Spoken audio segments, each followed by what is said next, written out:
हमारे जवान वहां शहीद हो रहे हैं। अरे चलिए नहीं हुई अमीश जी, मैं वरना फिर देखिए बीच में टोकना नहीं चाहता हूं, या हर लाइन पे टोकेंगे ठीक नहीं। अब सुनिए, भारत को जोड़ेंगे यात्रा पे चल रहे हैं और मोहब्बत की दुकान है, मोहब्बत की दुकान में व्यापारी कौन है? कन्हैया कुमार। भारत तेरे टुकड़े होंगे। भैया ऐसे व्यापारियों से भारत को बजाय भगवान जो कि टुकड़े करते हैं, ये इनकी मोहब्बत की दुकान है, मोहब्बत की दुकान, मोहब्बत की दुकान है। लेकिन कन्हैया कुमार, अगर कन्हैया कुमार को रखेंगे तो मोहब्बत की। रोहन जी की बारी है, रोहन जी की बारी है, निवेदन को स्वीकार करें। ओके ओके, आप मोहब्बत की दुकान, मोहब्बत गौरव जी जब आप बात करते हैं तो मोहब्बत पर जब भाजपा बात करे तो गुस्सा आएगा। कन्हैया के बारे में कुछ बोल दिया, जगदीश टाइटलर गुस्सा आ गया भैया को। कन्हैया कुमार से जितना आपको लगाव है उतना ही लगाव उनको है, इनको तो आप पूछिए मत। अगर इन्होंने टिकट दी थी तो समर्थन नहीं करेंगे ये लोग, मैं जानता हूं इस बात को। चलिए आगे बढ़िए। ओके रोहन जी, ये राहुल जी अब 2024 का चुनाव भी नहीं लड़ेंगे क्योंकि हाईकोर्ट ने सजा को बरकरार रखा है। माफी काहे नहीं मांग लेते इस पूरे मामले के ऊपर? अरविंद केजरीवाल ने कई बार मांगी है, कई बार गलती हो जाती है, माफी मांग के आगे बढ़ जाना चाहिए। देखिए अमीश जी, अभी अजीत पवार की इन्होंने तारीफ कर दी। अजीत पवार का मैं उसी पे आ रहा हूँ। अजीत पवार को 3 फायदे हो गए। एक तो डेप्यूटी सीएम पद मिल गया, ईडी से बच गए, और हमारे मित्र जो भाजपाई प्रवक्ता है आज उनके लिए वकालत करने लग गए, ये इनको बोनस में मिल गए। भाई हमारे महाराष्ट्र में घूमते थे उस्तरा लेके कि अगर भाई और बहनों अगर सरकार भाजपा की नहीं बनी ये उस्तरा मैं घुमा दूंगा। आज भी उस्तरा जेब में है क्योंकि सीएम तो बने ही नहीं। आज शिंदे बने, आज शिंदे को बाहर निकालेंगे अजीत दादा बन जाएंगे। मजबूरी क्या है? देखिए ये कॉमेडी सर्कस नहीं चल रहा है अमीश भाई। आप अगर 9 साल से सरकार में हैं तो आपको जवाब देना पड़ेगा।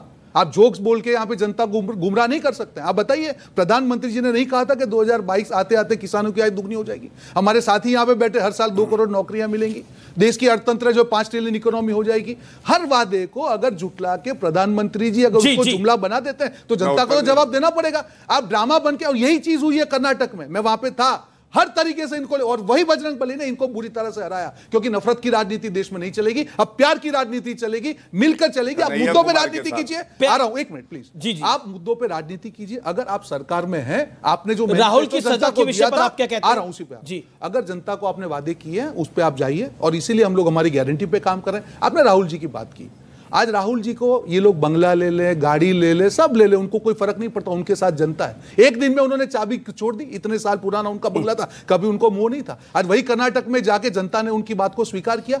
कब तक आप राजनीति करते रहेंगे? उनका एक एमपी नारायण काछड़िया, हाईकोर्ट ने सजा को, सुन लीजिए, मैं आ रहा हूं, सजा को बरकरार रखा है। उसी पे आ रहा हूं। इनका एक एमपी, मैं चैलेंज के साथ कहता हूं, अगर गौरव भाटिया में हिम्मत हो तो उसका जवाब देके दिखा दे। नारायण काछड़िया अमरेली का एमपी 3 साल की सजा होने के बावजूद आज भी सांसद बने हुए। क्यों? राहुल गांधी जी के साथ डबल स्टैंडर्ड है। चल मुझे आंसर दीजिए इसका। आप आंसर देखिए, कोर्ट के भी ऑफिसर हैं तो जिम्मेदारी से जवाब दीजिएगा। मैं जो भी कहता हूं बड़ी जिम्मेदारी से कहता हूं, और इतना जरूर कहूंगा कि नहीं, नारायण काछड़िया का जवाब देखिए ये गलत है। नहीं, मुझे जवाब आप बोलिए, चलिए आप बोले नारायण काछड़िया का जवाब दीजिए। राजीव गांधी ने आप जवाब क्यों नहीं दे रहे?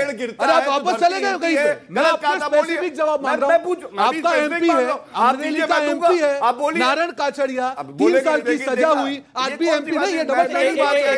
अगर आप नहीं, अमीश भाई, हाईकोर्ट की सदस्यता, मुझे कहना है अमीश भाई, क्या आपको नहीं लगता है कन्विक्ट होते सदस्यता चली जाती है? आजम खान की भी नहीं हुई ना। आजम खान की कई नेताओं की गई। नारायण काछड़िया अमरेली के एमपी की सदस्यता नहीं गई। अच्छा ठीक है, मैं चैलेंज के साथ कह रहा हूं, जवाब दे दे। राहुल गांधी के साथ भेदभाव वाला व्यवहार हो रहा है कांग्रेस का, यार मेरी बात जी, भेदभाव हो रहा है राहुल गांधी के साथ। कांग्रेस बताइए नारायण काछड़िया का क्या हुआ? क्या बकवास? आज भी एमपी है, आज भी इनके एमपी। शांत कराइए पहले। नहीं, जवाब दीजिए ना। ठीक है, आप सुन लीजिए ना। 30 न्यायपालिका स्वतंत्र है। पवन खेड़ा की अरेस्ट रोक दी, टाइगर जिंदा, टाइगर जिंदा है।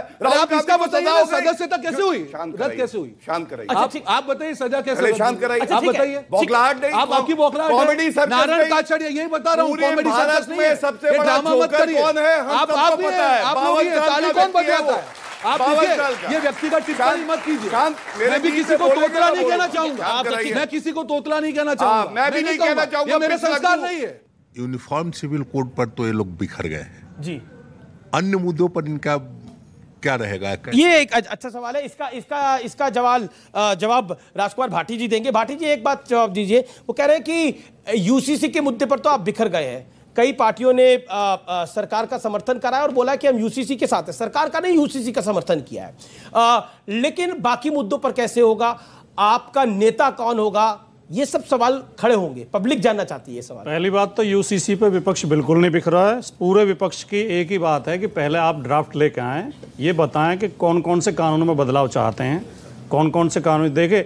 और मैं एक गारंटी के साथ आपको बता रहा हूं कि ये उद्धव ठाकरे साथ है, अरविंद केजरीवाल साथ है, ये केवल धार्मिक बहस शुरू करना चाहते हैं देश में, इसलिए इस तरह के सिगूफे छोड़ते हैं। पूरा सोशल मीडिया पे चल रही है, मेन मीडिया दिखाता नहीं इस तरह की खबरों को। एक ये जो है पुणे में पब्लिक स्कूल है, वहाँ के जो प्रिंसिपल हैं ईसाई, बजरंग दल के लड़के उस स्कूल में घुस गए। खबर पूरी पड़ी है, हमने खबर दिखाई है, वहाँ पर लड़कियों के टॉयलेट के अंदर कैमरा लगा हुआ था भी था जी। सुनो वो मामला है, अमीश जी, वो मामला अलग है, वो मामला ये आपका सवाल क्या है? आपका सवाल क्या है? भाटिया साहब से हैं, एक श्रीवास्तव साहब से हैं जी। क्या महाराष्ट्र में मुख्यमंत्री एकनाथ शिंदे जी भाजपा के गले की हड्डी बन गए हैं, जिन्हें कंट्रोल करने के लिए आपने पवार साहब को करीब लाया है? और दूसरा श्रीवास्तव साहब से मैं ये समझना चाहता हूं कि अजीत पवार साहब की कौन सी योग्यता है जो आपको नहीं दिखी और भाजपा को दिख गई? जी अच्छा सवाल है, और मैं बता दूं ये जर्नलिस्ट ही हैं, आज हमारे साथ जुड़े हैं। थैंक यू सो मच, आप यहाँ पर आए हमारे साथ। ओके गौरव भाटिया, जवाब बोलेंगे पहले। मैं वो सवाल मैं बहुत आदर पूर्वक एक बात कहूंगा, भाई साहब इनसे कह दिए शांत हो जाए, शायद जनता की बात सुन लें। अभी जी अभी 30 प्रश्नों के उत्तर दिए, कोई बीच में नहीं बोला। हमसे सवाल पूछा जाएगा, अगर बोलिए ना जवाब। राहुल गांधी मैं तोतला नहीं हूँ, मैं नहीं कर सकता, मैं तोतला नहीं हूँ, नहीं जवाब तो मैं लूंगा। अगर सत्ता पार्टी में प्रवक्ता में दम नहीं है, वो बेचारा आप में दम है तो आप बोल दो ना। आप तो मैं जनता को पहले आप जनता को मुखातिब होकर जवाब दीजिए, और किसी को ऑडियो नहीं जाए, आप अपनी बात बोलिए। पीसीआर किसी को ऑडियो ना जाए, आप अपनी बात को लेकर 30 सेकंड उनकी बात का जवाब, देन आप एनसीपी। मैं बड़े बोलिए आदर से एक बात कहता हूं, आप याद करिए 161 सीटें आई प्री पोल अलायंस की, वो मर्यादा रहनी चाहिए थी। महायुति है, हमारे गले में कोई हड्डी नहीं है, हमारे गले से तो वो वाणी निकलती है जो जनता की आवाज होती है। गले में हड्डी किसके है मैं आपको बताता हूं, गले में हड्डी फंसी हुई है कांग्रेस के। टीएमसी के लिए कहती है चोरों की पार्टी, लेकिन साथ बैठ जाती है। महाराष्ट्र की बात हो रही है, महाराष्ट्र में एक बात बता दूं आपको, महाराष्ट्र में एक बात बता दूं, अभी एक झटका लगा है, अभी तो इतने झटके लगेंगे इनका, और यही अहंकार की हार होगी। अच्छा नारायण का देखिए, मैं सिर्फ इतना कहूंगा, इतने झटके लगेंगे, वो आप देखिएगा सोपड़ा साफ हो जाएगा। इस कांग्रेस का कटोरा लेके जा रही है, मुझसे गठबंधन कर लो, और जब 2024 का चुनाव आएगा ये प्रोग्राम चलाइएगा। 303 सीटों से ज्यादा भाजपा की आएगी और 400 क्रॉस करेगी एनडीए, ये भागे खड़े होंगे तब। अजीत पवार में एनसीपी अजीत पवार में आपको जो काबिलियत नहीं दिखी वो बीजेपी को कैसी दिखी? एक अच्छा सवाल है, जवाब। देखिए बीजेपी को काबिलियत क्या दिखी है, भारतीय जनता पार्टी महाराष्ट्र में जो 48 लोकसभा की सीटें हैं उनमें से 3 या 4 सीटें ही जीत पा रही है, और उनको ये बात मालूम है कि अगर महाराष्ट्र में उनको बहुमत नहीं मिला तो आने वाले दिनों में 2024 के लोकसभा के चुनाव में उनको सरकार बनाना कठिन होगा। ये उनको ऐसा लगा कि आदरणीय अजीत पवार डैमेज कंट्रोल करना तो समझदारी है, बेवकूफी तो नहीं है। तो क्या देखा, वही तो मैं बता रहा हूं कि आदरणीय अजीत पवार के बारे में उनकी राय यह है कि अगर अजीत पवार साहब बीजेपी के साथ काम करेंगे तो शायद वहां पर हम लोग चुनाव जीत के आ सकेंगे। लेकिन मैं बात बताना चाहता हूं कि अभी तो 3-4 सीटें जीतने की भी संभावना थी, लेकिन उनके इस करने के बाद अब महाराष्ट्र की 48 सीटों में भारतीय जनता पार्टी हारेगी। ये मैं आज आपके चैनल पर बोल रहा हूं अमित जी। अच्छा, और आपको लगता है जो आपके विधायक गए हैं और सांसद जो गए हैं वो हारने के लिए गए हैं वहां पर? निश्चित रूप से, सारे के सारे निश्चित रूप से, क्योंकि वहां की जो जनता है वो इन बातों को नापसंद कर रही है। महाराष्ट्र की जनता ने जब इसके पहले शिवसेना को तोड़ा था बीजेपी ने, तब भी लोगों ने रैलियां निकाल कर इतना प्रचार उसका हुआ था। अभी मैं बताऊं, लेकिन अब तो शिवसेना और मतलब उद्धव ठाकरे और शरद पवार की स्थिति एक ही हो गई ना। निश्चित, दोनों का घर खुद ही लुटा हुआ है, लेकिन जनता साथ है। जिस दिन आदरणीय, ये अच्छा पॉइंट है गौरव, आप नेताओं को साथ करें, ये जनता को साथ कर देंगे। जनता जिस दिन शरद पवार क्या करिएगा से निकले सतारा जाने के लिए, पूना से लेकर सतारा तक सिर्फ लोग ही लोग। जवाब ले लेते हैं ना। ओके गौरव, 20 सेकंड में जवाब, मृत्युंजय तिवारी। जिसके साथ जनता होती है ना, इस मंच से कहता हूं 303 से ज्यादा सीटें आएंगी भाजपा की और एनडीए की 400 प्लस। इनसे 301 तो अभी दो तो भी कम जनता ने कर दी इसी 5 साल में। यही पीड़ा है, ये सारे मिलके सारे मिलके भी मोदी जी को हरा नहीं पाएंगे। अभी 303 नहीं है, प्रवक्ता खड़ा, अभी 301 है। और मैं आपको बताऊं, अभी गौरव भाई 303 नहीं है। अच्छा ठीक है, देखिए एक शेर अर्ज कर देता हूं। शेर अर्ज कर दीजिए। शेर अर्ज है, शेर अर्ज है। हाँ, शेर अर्ज कर दीजिए। अगर आप शेर है तो बता दीजिए ना।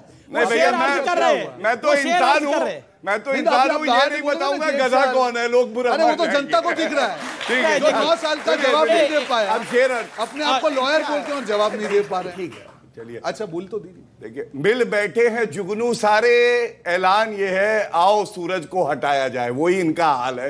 ये जुगनू क्या सूरज की तरह चमकेंगे? अरे मोदी जी हैं, अंगद का पैर है, रख दिया तो रख दिया, हिला नहीं सकते। इटली वाले नरेंद्र मोदी ने बोला था, नरेंद्र मोदी ने सदन में बोला था, एक अकेला सब पे भारी है। क्या आपको लगता है 24 की तैयारी है और बीजेपी कहती है कि बैंड, देखिए जो बैंड बजाएंगे हम विपक्ष का और बारात निकलेगी भारतीय जनता पार्टी जनता के साथ जीत की। जो आदरणीय प्रधानमंत्री जी कह रहे एक अकेला सब पर भारी, ये भाषा अहंकारी की है। और अहंकार तो आप जानते हैं कि लोकतंत्र में तानाशाही, अहंकारी, हिटलरशाही जब नहीं चली है तो फिर मोदी जी की भी नहीं चलेगी जी। ये देश की जनता मांग रही है अमित जी, रोटी, कपड़ा और मकान, और जब ये मांग करती है तो बीजेपी हो जाती है परेशान। जनता एक और कह रही है, अब नहीं चलेगी परिवारवाद की दुकान। अरे परिवारवाद तो पूरे देश की जनता परिवार है। हमारा परिवार गरीब, मजदूर, किसान, नौजवान है, और इनका परिवार कौन है? पूंजीपतियों और उद्योगपतियों के बल पर ये गरीबों के आवाज को दबाना चाहते हैं। राजकुमार भाटी जी ने कहा कि हमारी बहन बेटी के खिलाफ कुछ गलत हो रहा है तो पुलिस आएगी। बहन बेटी के साथ अगर गलत होता है तो पुलिस का इंतजार करेंगे क्या हम लोग? पुणे के वाले लेकिन कानून का नहीं, आपकी बात सही है, लेकिन कानून का तो रिस्पेक्ट करनी पड़ेगी। राजकुमार भाटी जवाब। अगर ये बात आपने कहा वो जिम्मेदार प्रिंसिपल थे तो उनकी जिम्मेदारी थी ना बाथरूम को चेक करना। अच्छा ठीक है, ठीक। अगर ये बात किसी और ने कही होती, किसी और ने, तो ये उसे देशद्रोही ठहरा देते। जिस व्यक्ति को इस देश के कानून पर विश्वास नहीं है, पुलिस और फौज पर विश्वास नहीं है, वो इस देश का सच्चा नागरिक नहीं है, वो देशद्रोही है। आपको पुलिस में विश्वास नहीं है, आपको पुलिस में विश्वास नहीं है, ठीक है, वो विषय नहीं है। भारतीय जनता पार्टी की सरकार। और सवाल किसके पास है?